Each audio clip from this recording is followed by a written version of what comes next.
Welcome to Beyond Business Barriers, powered by insights, driven by strategy, and yes, assisted by AI. I'm your host, Roy MacEwen, and today's episode is part of a special series where we sit down with industry leaders to dig into what's working, what's not, and what the future holds. I'm thrilled to welcome our next guest on the show. Susan, it's great to have you here. Let's start by helping our listeners get to know you. Could you share a little about your background and where people can connect with you or your work online? Yeah, so my background is in the nonprofit sector. I like to say I was deployed like the claw machine in Toy Story. You belong here. And I was placed down in a sector that really has fueled my soul for the past 30 years.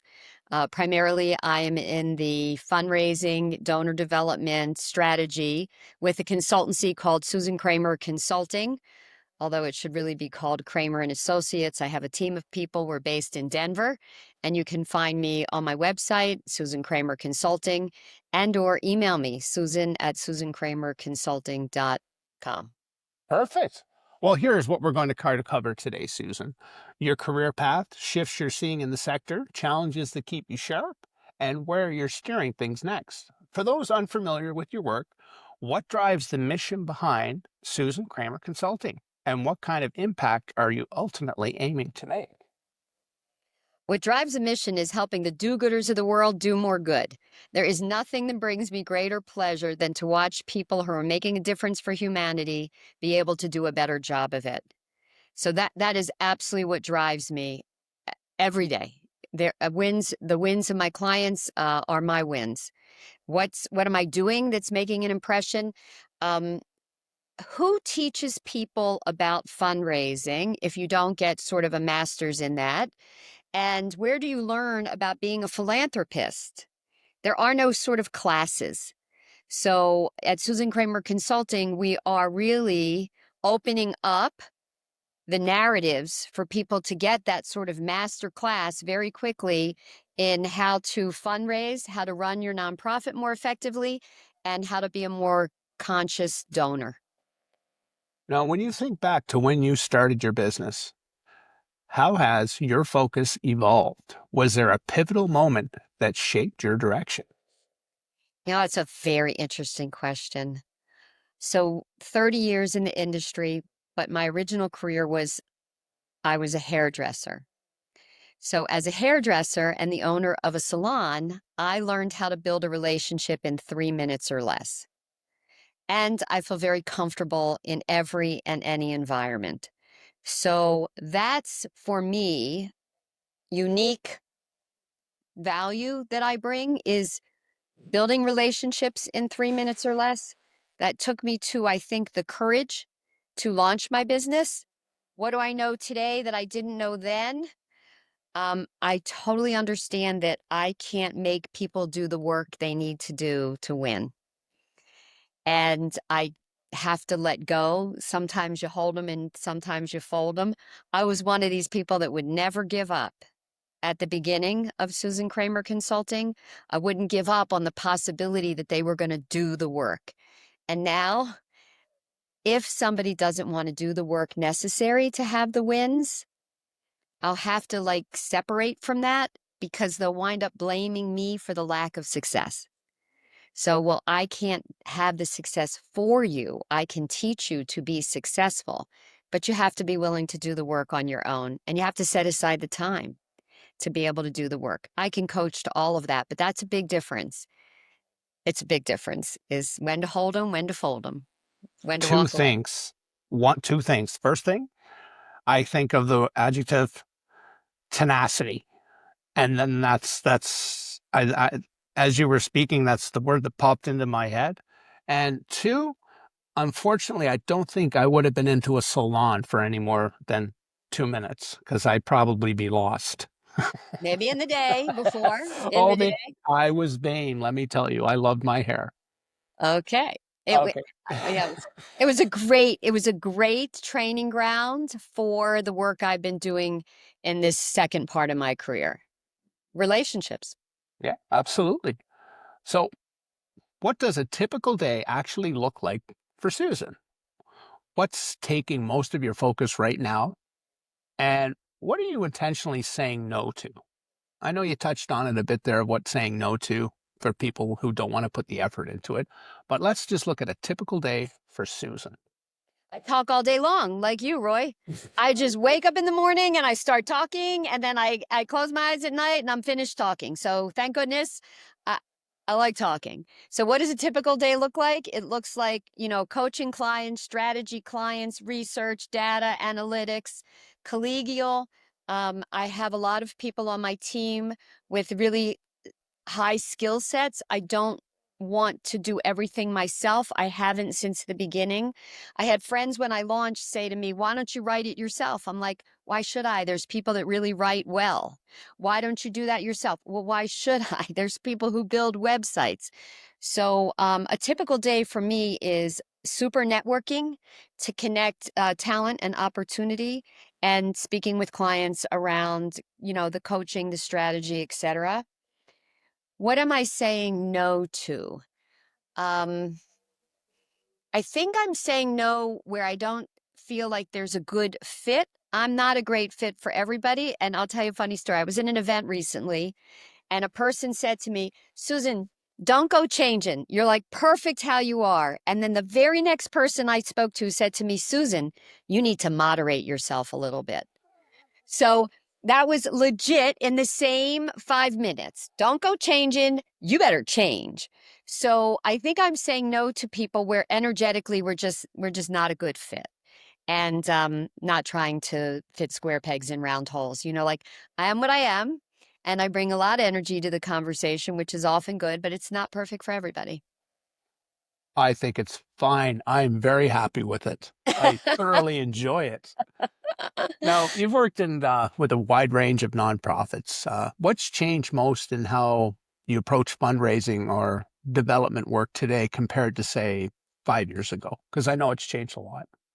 Right. So I'm not exactly in the government grants lane. So I haven't had to struggle with, the past year or so around the government cuts and those grants. It's not what I've been working on, or my sweet spot. But one of the things that has changed is the traditionalists who built our communities, those philanthropists that are 70 years or more, who really built their wealth and our communities. They wanted to give a mile wide and an inch deep. They really wanted to take care of the whole community, the hospitals, the schools, etc. Today, that generation 2 or 3 behind that philanthropist who made the original money, now there's Gen 2, the generation second or the generation third, they want to be an inch wide and a mile deep. So it's a very different conversation for the nonprofit that's dealing with the next generation of that communal wealth. They really want to be more strategic. They want to know where their dollars are impacting. For example, you might want to give to an organization that supports the military, but for prosthetics. Okay, I want to give for the prosthetics. And now the new donor says, and I want to know who gets that limb. It's not just I want to give to this organization that supports it, but they want to actually dig down a little bit more and get in relationship and follow their money a little bit more closely. So, what's one part of your every leader? Sorry, every leader runs into friction somewhere. What's one challenge that continues to require your attention, whether operational or strategic? So along this journey, I also started my own nonprofit. And it's very interesting because I have to say to people, slow me down when you need to. I understand chaos because I'm often the cause. So a challenge for me is to slow it down. Now, my business manager and strategist is my youngest son. And he said to me recently, slow it down. And I reached out to an original mentor and boss of mine. And I said, hey, guess what? 25 years later, I'm not slowing it down now. I probably won't. I'm at the legacy part of my career. I'm at the Absolutely. legacy part. So I'm probably not going to, learn new tricks right now. But I think that being very careful and mindful not to drive chaos for myself or my clients, and to be very sort of linear in the process and the strategy so that it doesn't get too, I like to call it spaghetti and waffles. So spaghetti is like kind of your mind's like a little bit crazy, and waffles is Little squares all lined up very nicely. I need to realize that it has to be linear and we have to be very thoughtful and linear. So that sometimes trips me up. Well, you're a great organizer, obviously. So taking chaos, isn't that just taking the chaos and then organizing it, and then it's no longer chaos? Right, right. Yes, right, right. Sometimes a team, it isn't always aligned. So, but yes, yes, organizing chaos. I like that. Maybe I'll put that on my card. That's my meme. Helping organize chaos. I, I'd reach out. It's my life story. So, what's one part of your business, Susan, that a business or workflow that's running really smoothly right now, maybe even better than expected? Because those are nice moments when those occur. Word of mouth, having people experience a boot camp. I do a board training boot camp, online or in person. And then what's working very nicely that I couldn't have anticipated is a participant in the boot camp knows another nonprofit and they'll recommend me for this boot camp. What happens in it is I'm demystifying the language of fundraising. So, in demystifying it and making it very accessible, I'm being referred to a variety of different nonprofits, and that's surprising because when somebody calls me and goes, "Oh, I heard you just did this boot camp for City Park Jazz," and I'm like, "Oh, who do you know there?" And then the ball rolls. So that's going with blessing. It's beautiful. Oh, flow is great. And once the flow goes, it just keeps going. I love that. So when it comes to generating new business, I mean, you got new business in that aspect. What's been surprisingly effective for you this year? Any channels or approaches that are outperforming others? So I'm going to quote Woody Allen, okay? Woody Allen says showing up is 90% of the game. Generating new business, I believe you have got to show up. You cannot just sit behind your desk, send some emails, cold call, and expect for the new business to come to you. I know it's a little bit analog. I have my business cards. Some people don't like business cards, it's generational, but I have my business cards and I show up everywhere it's possible. I'm at the Chamber of Commerce, the Association of Fundraising Professionals, weddings, just show up. And even if you don't feel like it, show up anyway. And a friend of mine used to say, you have to bop. That's the breakout plan. If you don't have plans, then you must break out of your comfort and go and show up. Once you show up, and show your curiosity. I'm interested in what the other is doing. They will reflect that same curiosity in you. And I remember I was at a foundation luncheon about 3 years ago, and I sold a product that I hadn't even created. And then they called me, the people I spoke to, and they're like, we'd really like to talk further with you about that product you discussed. And I was like, cool. Now I got to bake the product, right? Because showing up allowed me to be in conversation, got me excited, and it led to a really wonderful client. And so that is my advice. You have got to show up. Woody Allen says showing up is 90% of the game. Keep showing up. Now, are there any specific tools other than showing up, but specific tools, systems, or even routines? I mean, that's part of a routine. That's a very important part of a routine. It's starting it. What's helped you work smarter and not just harder? Yeah. So when you're in the room, have a plan for what you're going to do and what you're going to look for. So, I'm going to quote somebody else, one of my favorites, Stephen Covey, seek first to understand and then be understood. So one of the tools in your toolkit when you show up is don't worry about what you're going to say. And I know networking for introverts is very hard. I know it's very hard. Extroverts get all jazzed by it. But have a series of the type of questions you want to ask somebody. Try to understand them. And if you get through that, then they will turn it to you and then inquire about you. So questions like, what brings you to this event? Why were you excited to come tonight? What are you hoping to take away from it? Or at the end of the event, did it meet your expectations? How long have you been coming? to this program or event? Who knows? But when you put yourself, how do you know the bride and groom? Bride side or groom side? Where'd you meet them? Or if you're talking to a couple and you said something to them like, how'd you two meet? If you get people talking about themselves, and I like to talk, you can see that, Roy, but Me too. yeah, but get people talking about themselves. When you get them talking about themselves, you have created a relationship. Now you're in relationship. It makes the moves easier. Also, as a fundraiser, I love to ask people the question, where did you learn to give? So if you're at a fundraising event, you can say to somebody, where did you learn to give? And now you open a heart space because people will talk about the most beautiful stories of their grandmother, their grandfather, their parents. Beautiful, beautiful stories. Stories like they didn't have any money, but there was always a guest at our dinner table. Or they didn't have any money, but there was always a baked good being delivered to. And you hear these just beautiful, beautiful stories, and then there's something to play on. You're in relationship.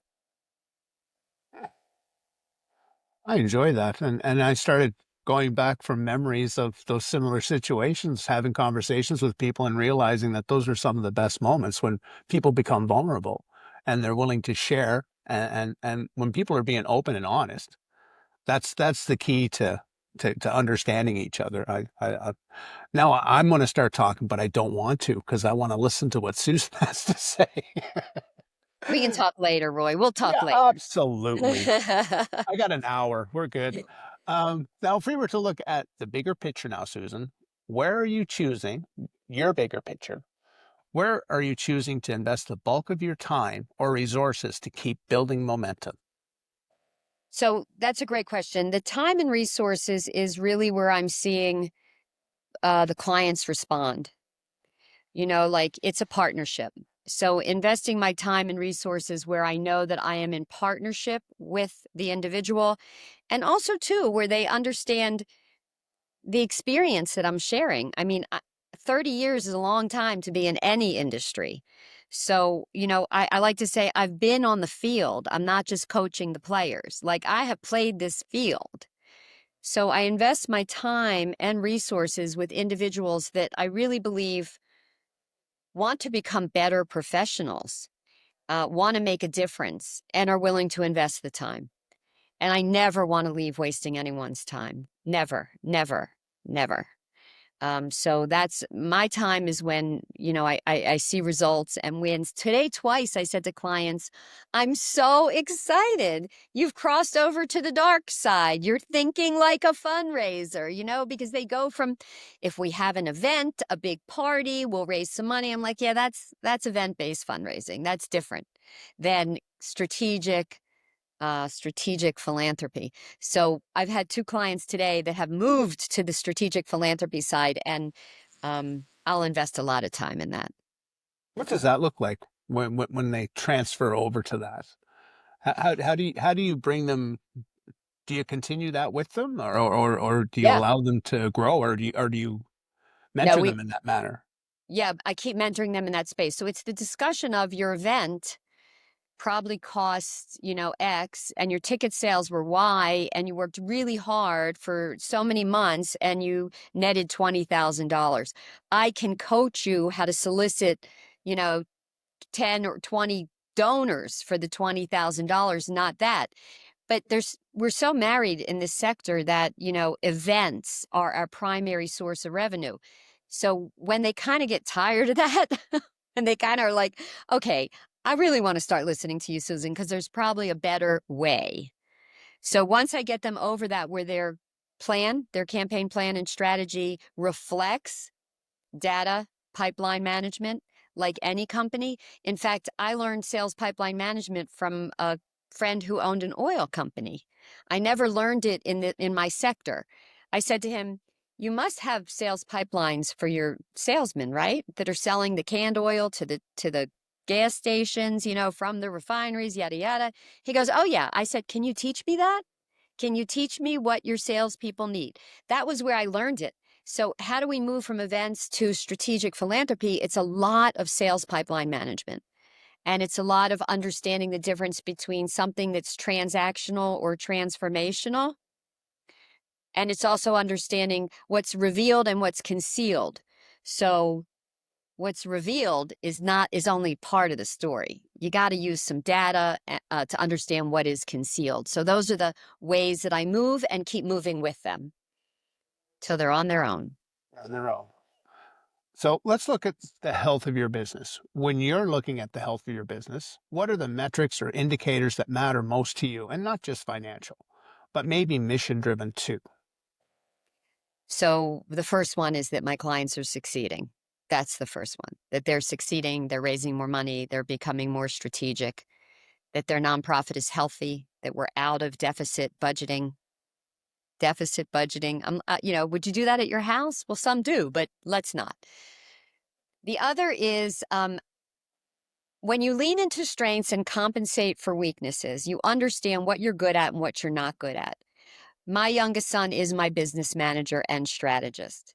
I never imagined we'd be working together for 6 years, but his strengths are very different than my strengths, and our strengths are completely complementary.